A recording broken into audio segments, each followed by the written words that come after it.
Welcome back to Plot 27 Recaps. One night, a young couple is spending their vacation at Salmokji Reservoir. As they enjoy a quiet moment by the water, an eerie sound suddenly breaks the silence. The man watches in panic as his girlfriend slowly walks into the middle of the reservoir. But when he looks closer, he realizes the woman standing there isn't actually his girlfriend. Suin works as a producer for a company that provides street view services. During a team meeting, everyone is shocked to discover a mysterious woman appearing in one of the photos they previously captured at Salmokji Reservoir. Their supervisor, Zhang Huan, explains that the local district office has threatened legal action unless the image is replaced immediately. The last employee assigned to the area was their senior colleague, Kyo-sik. However, after taking sick leave, he mysteriously vanished, and no one has been able to contact him since. Since the roads around the reservoir may have changed, Zhang Huan orders the team to return to Salmokji and capture a new set of images. Before leaving, Suin meets her ex-boyfriend, Kite, who also works at the company. Surprised by the assignment, he asks why she has to be the one returning to the reservoir. Suin admits she wants to find out what really happened to Kyo-sik after his last visit. Knowing how much she fears deep water, Kite urges her not to go. But despite his concern, she refuses to back down. Before the team departs, Songbin introduces their newest member, Sejong. She's a young producer who also runs a paranormal vlog, hoping to capture footage of a real ghost. Joining them are veteran cameraman Kyung-tae and his younger brother, Kyung-jun. The five of them soon head for Salmokji Reservoir. During the drive, Sejong warns everyone to stay alert, explaining that two people have recently disappeared near the reservoir. She also reveals that the name Salmok is believed to represent the boundary between life and death. Adding to the unsettling atmosphere, Songbin shares another disturbing piece of local history. According to what he's learned, the reservoir was built on top of an old cemetery. Instead of relocating the graves, the entire burial ground was simply flooded. Kyung-jun brushes off the story as nothing more than an old superstition. When the team finally arrives, their van accidentally crashes into a pile of carefully stacked sacred stones. Almost immediately, an elderly woman appears and warns them not to disturb the rocks. Suin is caught off guard when the woman asks why she has returned, claiming she was nearly taken by the water the last time she visited Salmokji. The old woman tells them to pray before carefully stacking the stones back into place. As Suin reaches toward the pile, she suddenly feels what seems to be a hand reaching back from inside the rocks, leaving her completely terrified. Before walking away, the old woman gives them one final warning. They won't be allowed to pass until every stone has been properly res-tacked. As the team unloads their equipment, Suin notices Songbin and Sejong carrying an inflatable boat. Sejong explains that she plans to film content for her paranormal channel and promises not to interfere with the Street View project. Just as they prepare to begin, another problem arises. Their GPS suddenly loses its signal. Then, out of nowhere, Kyo-sik unexpectedly appears. Although everyone is surprised to see him after disappearing without a trace, he calmly walks into the water. Moments later, the GPS signal returns, allowing the team to continue their work. While filming along the lakeshore, Sejong quietly tells Songbin that Kyo-sik's sudden return doesn't feel right. After being unreachable for so long, his behavior seems strangely unnatural. Songbin then reveals that Kyo-sik's wife died in an accident the previous year, and he has never truly recovered from the loss. As they continue exploring the area, Sejong discovers a grave beside the lake. The conversation also reveals another secret. Songbin and Sejong have been dating in private, keeping their relationship hidden from the rest of the team. Meanwhile, Kyung-tae continues recording the driving route on his own. While reviewing the footage, Suin briefly catches sight of what looks like a woman through the camera. But when she points it out, Kyung-tae insists there's no one there. As he stands by the lakeshore, he notices something moving beneath the surface. Suin suddenly freezes. From where she's standing, she can clearly see someone standing directly behind him. She immediately shouts for him to get away from the water. Before he can react, an object resembling a human head drops from above and slams into him. After losing contact with Kyungtae, Suin and Kyungjun head out to search for him. Along the way, Suin notices something sinking beneath the water, but Kyungjun sees nothing at all. They eventually find Kyungtae badly shaken. To everyone's surprise, the object that struck him is nothing more than an old ceremonial bowl. Even so, Kyungtae refuses to believe it. He's certain the object was a woman's severed head. After examining the bowl, Sejong explains that it's used in the Neokjeonjiji ritual, a traditional shamanic ceremony believed to summon spirits from the water. As evening approaches, Suin calls Jonghwan and asks if they can finish the job the following morning instead. But Jonghwan refuses. To avoid problems with the client, he insists the work must be completed today. Suin informs the team that replacement equipment is already on its way, and they'll resume filming at dawn. Although Kyungtae strongly objects, he has little choice but to stay. Kyo-sik suggests searching for the missing remote control near the spot where Kyungtae was attacked. At the same time, Jonghwan sends Ki-tae to deliver the replacement equipment. He's surprised to hear that Kyo-sik is supposedly back with the team. When Suin speaks to him over the phone, she admits something about Kyo-sik feels wrong. He's unusually quiet and strangely hostile. While searching near the shoreline, Kyo-sik asks Suin whether she also helped stack the sacred stones. According to local legend, anyone who rebuilds the stone pile will have a single wish granted. Suin is unsettled when Kyo-sik calmly says his wish has already come true.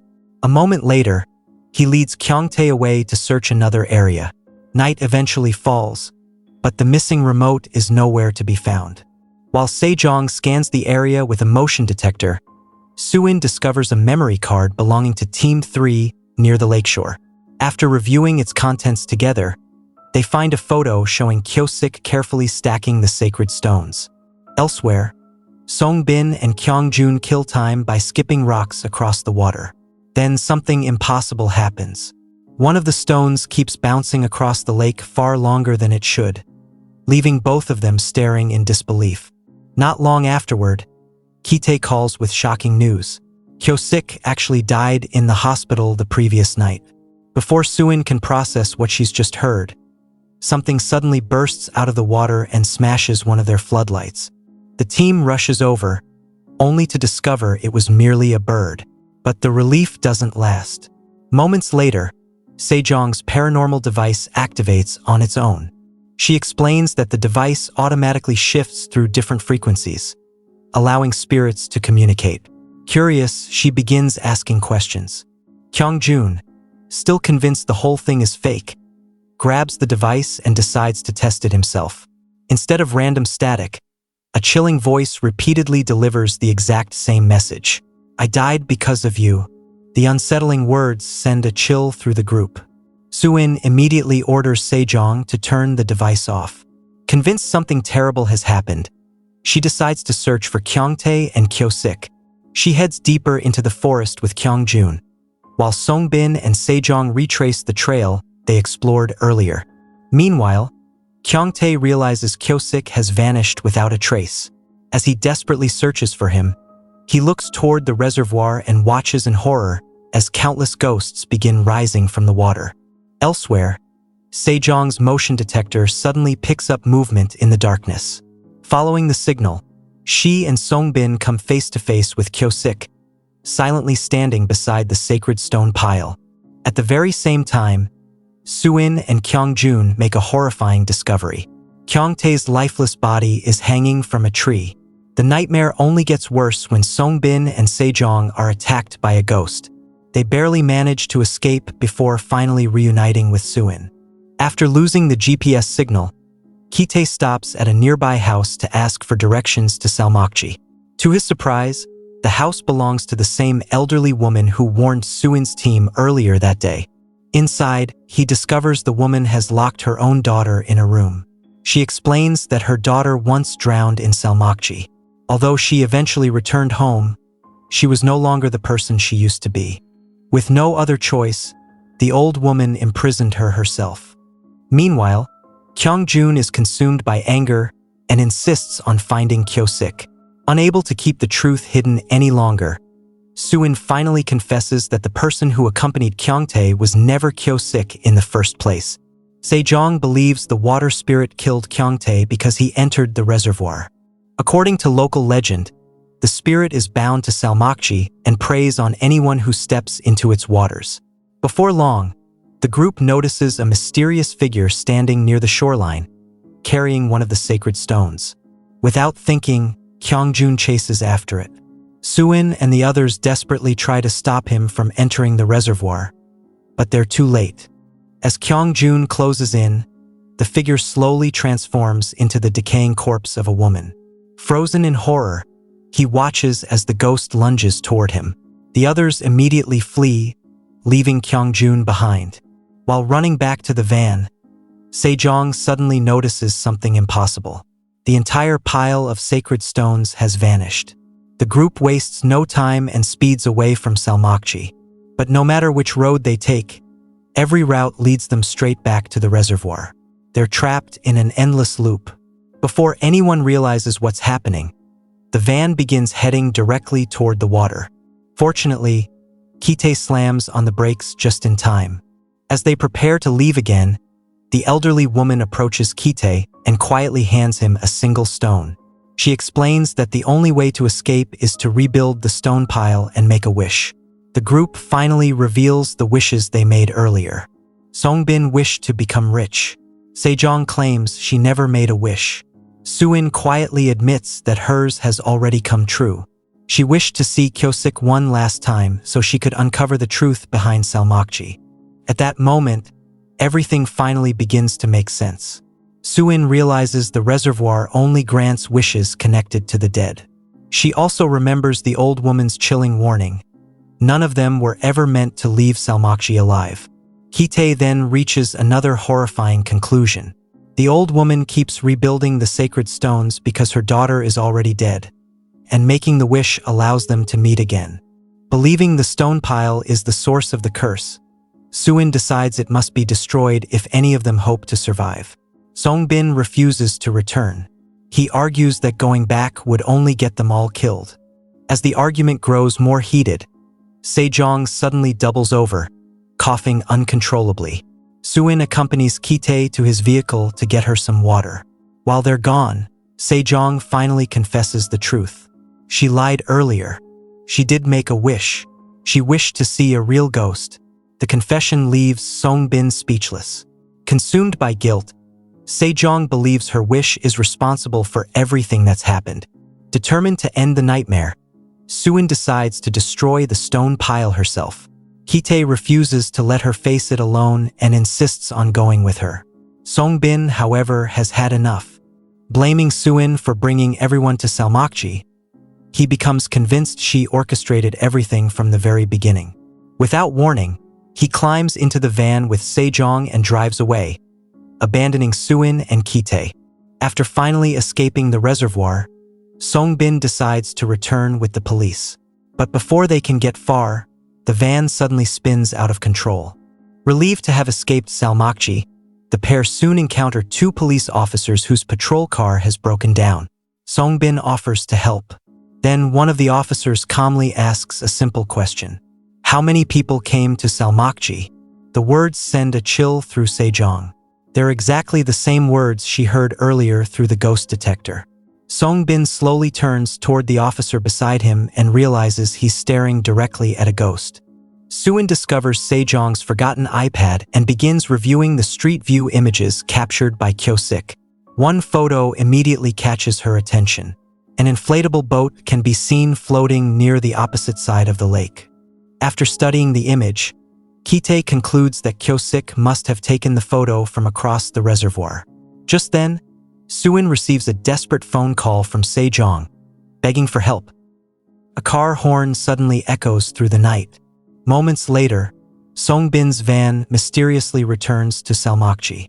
Rushing toward the vehicle, Soo-in and Kite discover Sejong hiding underneath it. Before they can reach her, Songbin climbs behind the wheel and deliberately drives over her again and again, killing her on the spot. The horrifying truth is finally revealed. Songbin had already died earlier. His body is now being controlled by the spirit of Salmokji. After recovering the inflatable boat, Kite suggests crossing the reservoir instead of traveling by road. Suin thanks him for refusing to abandon her, but something continues to bother her. She can't understand how Kite knew exactly where the boat was hidden. Then, right before her eyes, Kite's appearance slowly changes. The man standing before her is no longer Kite. It's Kyosik. The truth behind everything is finally exposed. The assignment to photograph Salmokji was originally meant for Suin. However, after visiting the reservoir once before, she became so terrified that she fled without completing the job. To avoid returning, she secretly switched the assignment with Kyosik. Kyosik tells her there's only one way to end the nightmare. She must sacrifice herself and take Kite with her. But something about his words doesn't feel right. Suin realizes the real Kyosik would never ask her to sacrifice an innocent person. The figure standing before her isn't Kyosik at all. It's the spirit of Salmokji trying to deceive her. As Suin reaches for the paddle, a hand suddenly bursts from the water and drags her beneath the surface. Hearing her scream, Kite dives in without hesitation. Underwater, he's surrounded by countless corpses lying silently across the lakebed. After finding Suin, he pushes her toward the surface. Just as she's about to escape, the spirit grabs Kite's leg and drags him back into the depths. With no time to hesitate, Suin tears apart the sacred stone pile. Seconds later, Kite finally breaks through the surface. Against all odds, the two of them survive. Several days later, life appears to have returned to normal. Zhang Huan informs Kite that Kyosik's body has finally been recovered from Salmokji Reservoir. After leaving the office, Kite runs into Suin, who has already returned to work as if nothing ever happened. Even so, one question continues to haunt him. If the curse was broken, why was Kyosik still dead? As Suin prepares a cup of coffee, Kite notices water slowly spreading across the office floor. He looks down for only a moment. When he looks back up, he's no longer in the office. He's standing at Salmokji Reservoir once again. In the film's chilling final twist, Kite realizes the nightmare never truly ended. Suin has become the new ghost of Salmokji Reservoir, and that's how the story ends. If you enjoyed this recap, don't forget to like the video, subscribe to Plot 27 Recaps, and turn on notifications so you never miss another movie recap. Thanks for watching.